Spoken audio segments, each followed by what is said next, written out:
Hey everybody, welcome to this A2 English listening practice video. You can use this video to practice your listening and comprehension as I speak.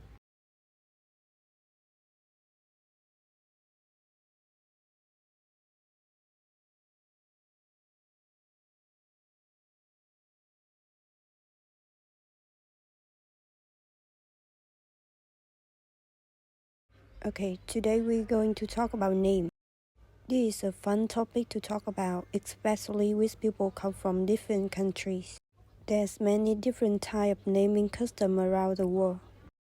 So let's talk a little bit about the name in the US. Americans usually have three names which are called the first name, the middle name, and the last name.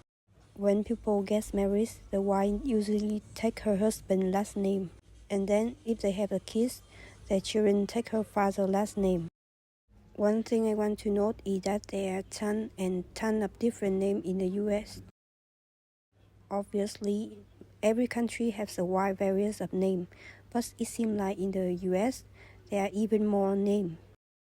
Of course, there's many traditional names that has been used in English for many centuries. And there are many beautiful names that people give their children. But there are also many non-traditional names that people give their children. These names might come from other languages, or they may be various of extinct names. Or they might be names that parents invented. Parents can get very creative with children's names nowadays. Let me talk a little bit about naming custom in Mexico, where I live. Here, people have the first name and middle name like in the US, but there are two last names. Their first last name is their father's last name, and the second last name is their mother's last name. So, in general, Mexican names are longer than American names or their name in other countries. When people get married in Mexico, the wife doesn't change her last name like in the US. She keeps both of her last name.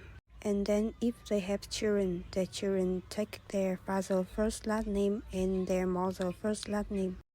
These two names become their two last names.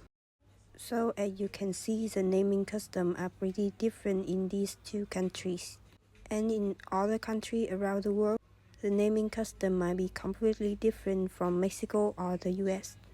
Now let's talk a little bit about nickname. There are names that people call other people that aren't their real name.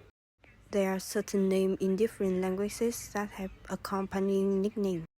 For example, in English, people named Robert might be called Bob sometimes.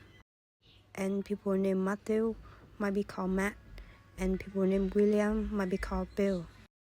There are nicknames that they are automatically associated with this name. However, many people give their more personal nickname to their friend or family member. And when people call you by a nickname, it's often a sign that people are close with you.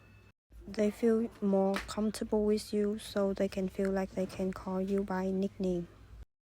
I think this is the case in most countries. I have a couple different nicknames when I was young, and I called some of my friends by their nickname. How about you? Do you have a nickname? Okay, that's all for today.